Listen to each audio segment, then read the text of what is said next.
Good morning, Inbound. Good morning. Who in the audience considers yourself a leader? Are you an effective one? Not so sure about that one? How can you know for sure?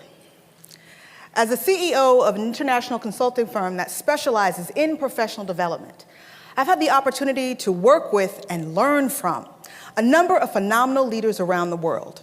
And here's what I know for sure. Effective leadership isn't something that happens by accident. It also isn't as straightforward as it might seem. So let's talk about a fundamental skill set that no successful leader can be without. One of the biggest fallacies linked to professional success is that outcomes are based solely on two things: cognitive intelligence and technical expertise. Now, at first glance, you might be tempted to agree with this. I mean, after all, we've used this data for decades to determine academic placement, hiring and promotion, even who should ascend to the coveted ranks of commander-in-chief. So it's not that these factors are irrelevant, but they're merely entry-level requirements for your success. Reaching for that next level means challenging the status quo to capture those fundamental skill sets that really drive results. One such skill set, a secret sauce, if you will, accounts for more than 58% of your professional success, and it can make or break your ability to lead with clarity and confidence. Enter emotional intelligence. Now, we've all heard this term tossed around a lot, but what does it mean really, and why would leaders need it? Well, it's your ability to perceive and influence your own emotions as well as that of others, and it can be learned and continually developed over time. Psychologist Dr. Daniel Goleman has identified the 5 basic components as self-awareness, self-regulation, empathy, motivation, and social skills. And we'll talk about each of those in greater detail in a moment. Now, while this skill set would seem to be important for anyone, leaders need it in particular because, well, we are human engineers. And we need emotional acuity to power human relationships, leverage influence and expertise, and power overall effectiveness. In fact, the Center for Creative Leadership, which advises the vast majority of Fortune 100 companies, has found that the primary causes of executive derailment involve deficiencies in emotional competence, difficulties handling change, working with others, and in interpersonal relationships. And the Carnegie Institute for Technology also found that, guess what? Emotional intelligence also impacts the bottom line. 85% of your financial success depends on your ability to communicate, negotiate, and lead. Ladies and gentlemen, if you want to operate at the top of the leadership food chain, guess what? You're going to have to master emotional intelligence. And I know that you are up for the challenge because you're here. So let's take a closer look at how these 5 components really impact leadership effectiveness, beginning with self-awareness. What is self-awareness? It's that conscientious knowledge of one's own character, emotions, motivation, and drive. But most of us are not aware of these elements on a conscious level, but we should be. Because we've been given this whole universe of incredible emotions, not just happy, sad, angry, and excited, yet we fail to only engage a handful. Failing to recognize that knowing why we feel what we feel is just as important as knowledge of the emotion itself. Self-awareness requires both observation and introspection, allowing us to see self as an object of itself. As leaders, we need self-awareness because it really allows us to tap into emotional clarity, which is the foundation for self-mastery. How self-aware are you? Let's find out. I want each of you to think about the universe of emotions that you experience on a regular basis. Then I want you to find a neighbor, front, back, side to side, doesn't matter who, and I want you in 5 seconds or less to name the 5 top emotions you experience most regularly, and then we're going to switch so that everybody gets a chance. Are you ready? Go.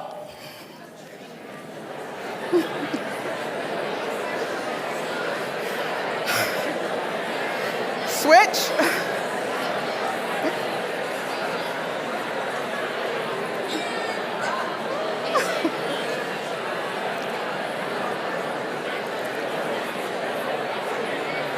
All right. All right. All right. Okay. I still hear a lot of people talking because in 5 seconds or less, That's probably not something that we're most honed in on, but I love the energy in the room, so thank you. It's that keen sense of awareness is really where we want to be. So you see how tapping into that really can make a big difference. Now, when I was in law school, our dean told us during orientation that we'd experience the full gamut of emotions within the first 3 years. And when he said that, I thought, this guy, why would he say something like that? This seems kind of crazy. And what I realized is that he was right. And in those first 3 years, I experienced fear, distress, joy, disillusionment, and at some point, even a little bit of pride, because I made it. But what I realized was that law school taught me to tap into self-awareness, and really it encouraged me to do it now as a matter of course, which has had a profound effect on my life, both personally and professionally. If each of you want to become a more self-aware leader, know this: emotions are just like habits, and just like habits, they can be both created and broken. So practice emotional acuity by tapping into the what and why of your emotions on a daily basis, and practice, or create the habit rather, of indulging positive emotions and break the habit of indulging negative ones. And while you're at it, encourage someone else to do the same thing. Self-regulation. We're all human and therefore prone to our frailties, which may mean succumbing to the occasional emotional outburst. But as leaders, we're really held to a higher standard, aren't we? Right? We're expected to exercise some degree of self-regulation. So when you're out there looking at how you should be, then you have to say, wait a minute, sometimes I have to pull back a little bit.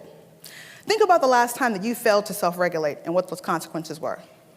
And what could you do in the future to avoid that result? I have a client, an executive coaching gentleman, and he's known for popping off, so to speak.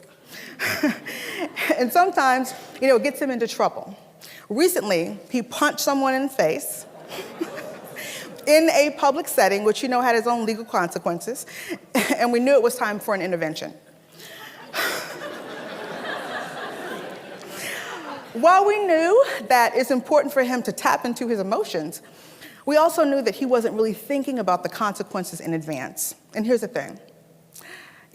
Thinking about fighting and emotions, sometimes these things aren't worth fighting for, right? And certainly not literally. So together we had to work on a plan that helped him focus on where he was falling down with self-regulation, and now he's back on track as a matter of course. And for most of us, that's what happens. We get knocked down, but we don't get knocked out. We get back up and we try better. So if you want to be a more self-regulated leader, I want you to decide to. And by deciding, that means to cut off any other possibility, right? Think about your actions in advance and don't react. Respond to stimuli. And by thinking about the consequences of your actions in advance, you create a wonderful opportunity to create your reality in advance. Empathy. As leaders, we know it's not always about us, right? Or it shouldn't be. Because most of our work is focused on the well-being of other people. So being sensitive to what's going on with others, being considerate and conscientious is really par for the course if you want to connect with those you lead, which really allows you to build the foundation for solid relationships and also trust. Think about the last time that you needed empathy but didn't get it and how that made you feel.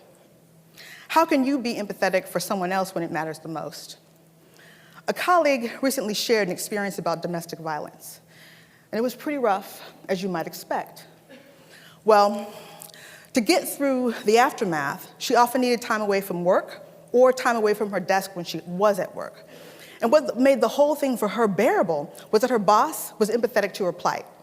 She was understanding, she was flexible, and she really made her well-being a priority rather than secondary to her success.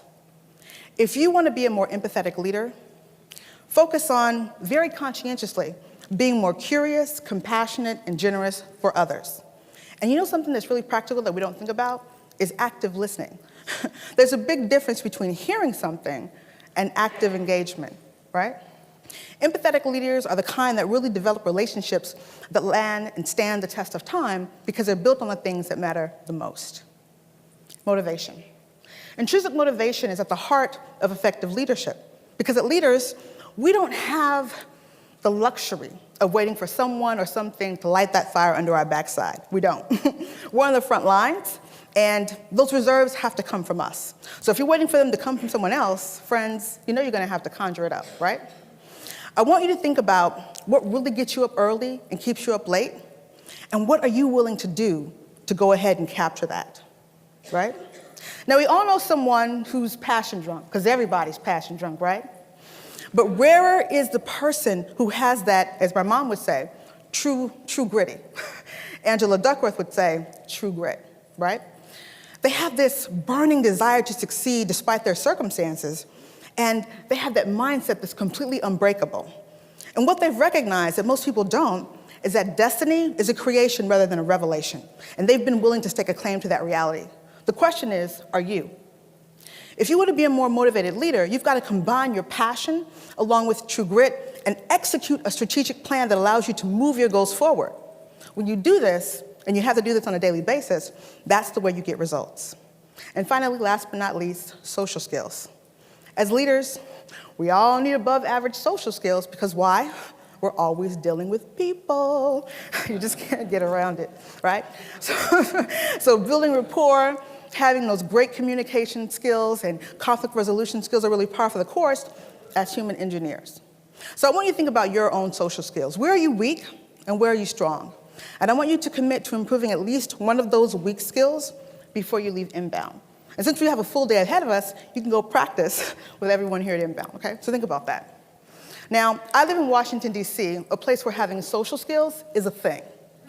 So it doesn't matter whether you're on Capitol Hill or anywhere else in the city, you're gonna come in contact with other humans and you're gonna need those skills not only to thrive, but also to survive. And here's the thing. It doesn't matter how smart you are or who you know or where you went to school. None of that will help you once you've committed a deadly and often avoidable social faux pas. So if you want to be more socially astute, be intentional about how you interact with other people. And one of the first things you can do is beef up those communication skills, right? Verbal and nonverbal, because we all know it's our body, it speaks. Even when we don't want it to, it does. But networking and also conflict resolution. And if you do these things on a regular basis, you'll end up developing that je ne sais quoi, and people wonder why, wow, look at them go through the crowd. So that's something that you have to be focused on. Now, if you want to know how you fare on this 5-point scale, I have some offline homework for you to do. I want you to Google, do you lead with emotional intelligence? It's a great Harvard Review business article that will tell you very quickly how you land on this scale. Now, ladies and gentlemen, clearly IQ and technical expertise do not really drive leadership effectiveness. But by understanding how our brains and emotions work, we can really transform our outcomes. So I encourage each of you to capture and go after the possibilities that emotional intelligence represents by becoming more self-aware, self-regulating, more empathetic, motivated, and socially astute. And if you apply yourself on a regular basis, you can change the way that you show up as a leader, whether seasoned or emergent, and at every level. Now, while it's true that leadership may not be for everyone, it is for those remarkable individuals like yourself who are driven by excellence and willing to do the work. So to the leader in each of you, cheers to your influence, your effectiveness, and your wild success in mastering the fundamental skill set that no successful leader can be without. Thank you.